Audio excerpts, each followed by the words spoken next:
சென்னை மற்றும் அதன் சுற்றுவட்டார பகுதிகளில் இரவு மிதமான மழை பெய்தது. கோடம்பாக்கம், நுங்கம்பாக்கம், தியாகராய நகர், அசோக் நகர் ஆகிய இடங்களில் சுமார் 1 மணி நேரத்திற்கு மேலாக மழை இடைவிடாமல் கொட்டி தீர்த்தது. இந்த திடீர் மழையால் தாழ்வான பகுதிகளில் மழைநீர் தேங்கியது.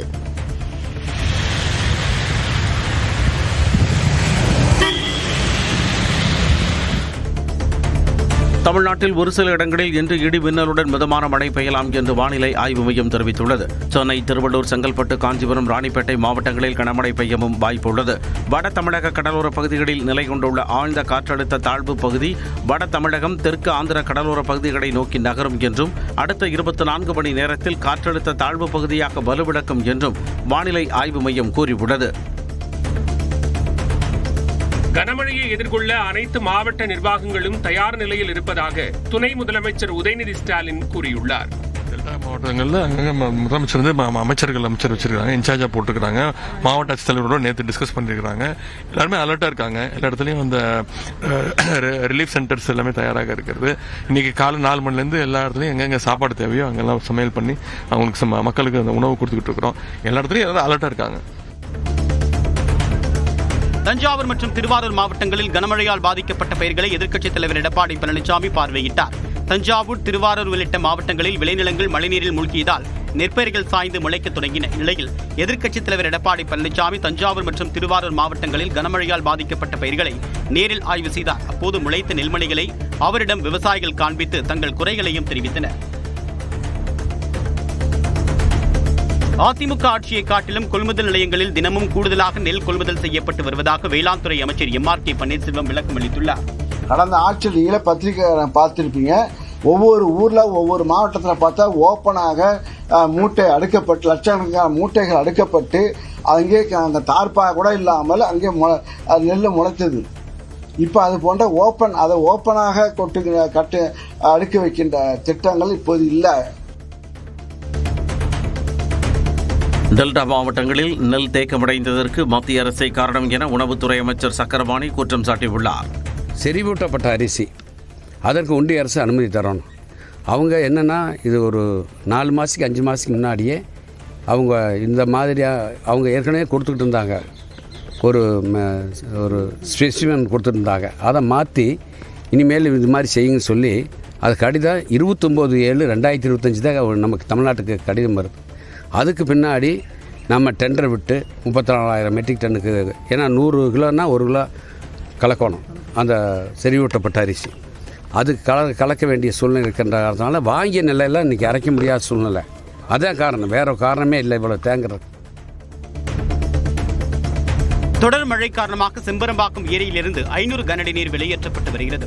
தமிழ்நாட்டில் கடந்த அக்டோபர் 16ஆம் தேதி தொடங்கிய வடகிழக்கு பருவமழை தீவிரமடைந்து வருகிறது. இந்நிலையில் சென்னையின் முக்கிய குடிநீர் ஆதாரமாக பார்க்கப்படக்கூடிய செம்பரம்பாக்கம் ஏரியின் நீர்மட்டமும் அதிரடியாக உயர்ந்துள்ளது. இதையடுத்து செம்பரம்பாக்கம் ஏரியிலிருந்து 500 கனஅடி நீர் வெளியேற்றப்பட்டு வருகிறது. இதனிடையே காஞ்சிபுரம் மாவட்ட ஆட்சியர் கலைச்செல்வி செம்பரம்பாக்கம் ஏரியை ஆய்வு செய்தார். செம்பரம்பாக்கம் ஏரியிலிருந்து தண்ணீர் திறக்கப்பட்ட நிலையில் ஸ்ரீபெரும்புதூர் சட்டமன்ற தொகுதி MLAவும் தமிழக காங்கிரஸ் கமிட்டியின் தலைவருமான செல்வ பெருந்தகை பார்வையிட்டார். அப்போது நீர் திறப்பு குறித்து அதிகாரிகள் மக்கள் பிரதிநிதிகளுக்கு தகவல் தெரிவிக்காதது குறித்து அதிருப்தியை வெளிப்படுத்தினார். நீங்களே மக்கள் பிரதிநிதி ஆயிட்டா கவர்மெண்ட் அதிகாரிகளை கவர்மெண்ட் ரன் பண்ணிடலாமே. உங்க துறை யார் கட்டுப்பாட்டில் இருக்குன்னு தெரியல. புழல் நீர்த்தேக்கத்திற்கு வினாடிக்கு 1760 கன அடி நீர்வரத்து உள்ள நிலையில் நீர் கொள்ளளவு 3300 மில்லியன் கன அடியாக உயர்ந்து கடல் போல் காட்சியளிக்கிறது. நீர்த்தேக்கத்தில் இருந்து நீர் வெளியேற்றம் வினாடிக்கு 750 கன அடியாக உயர்த்தப்பட்டது.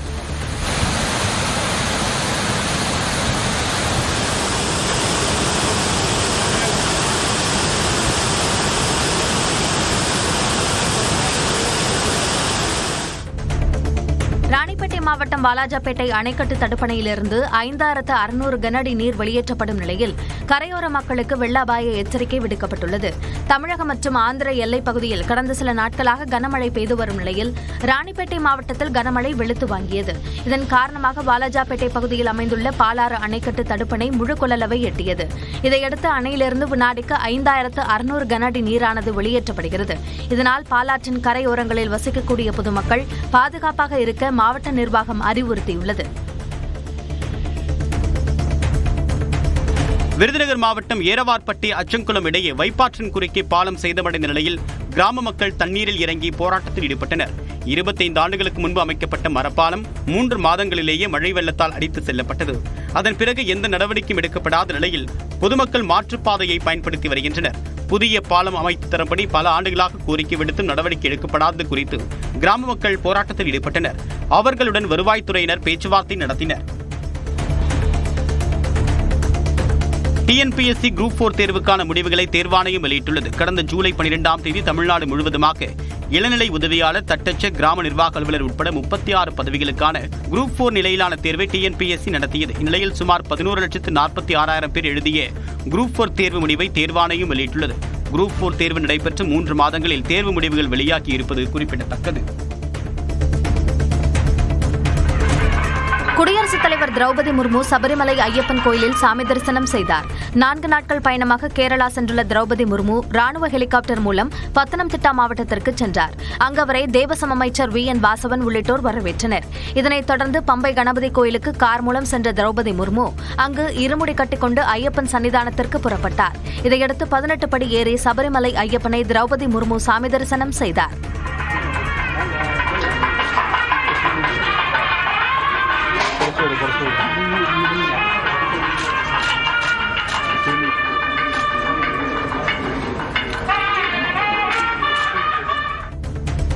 டியூட் திரைப்படத்தில் தன்னுடைய அனுமதி இல்லாமல் 2 பாடல்கள் பயன்படுத்தியது தொடர்பாக வழக்கு தொடர இசையமைப்பாளர் இளையராஜாவுக்கு அனுமதி வழங்கி சென்னை உயர்நீதிமன்றம் உத்தரவிட்டுள்ளது.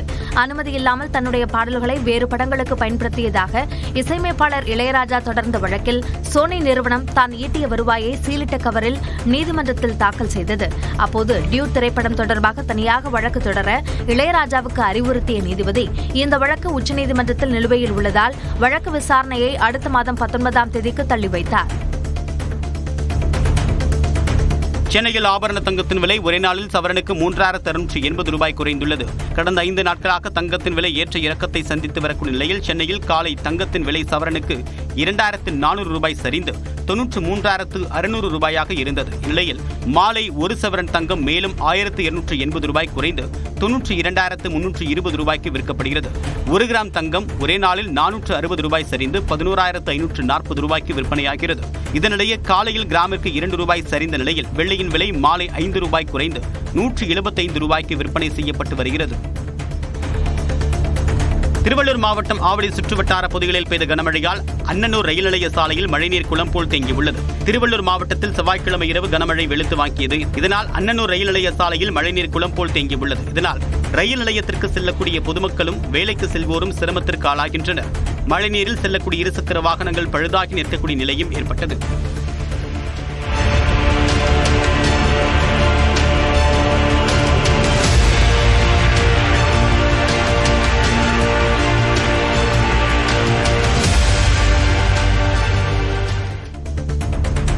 மதுரை பழங்கானத்தம் பகுதியில் மாநகராட்சி வரி வசூல் மைய கட்டிடத்தில் மேற்கூரை பூச்சி பெயர்ந்து விழுந்ததால் அலுவலர்கள் அச்சமடைந்தனர். கனமழையை தொடர்ந்து பழமையான கட்டிடத்தின் உறுதித்தன்மை கேள்விக்குறியாகி இருப்பதால் உடனடியாக ஆய்வு செய்து தேவையான பராமரிப்பு பணிகளை மேற்கொள்ள வேண்டும் என்ற கோரிக்கை எழுந்துள்ளது. தேனி மாவட்டம் வைகை அணையில் இருந்து வினாடிக்கு 3000 கன அடி நீர் திறக்கப்பட்டதால் மதுரை வைகை ஆற்றில் கரையின் இருபுறமும் தண்ணீர் ஆர்ப்பரித்து செல்கிறது.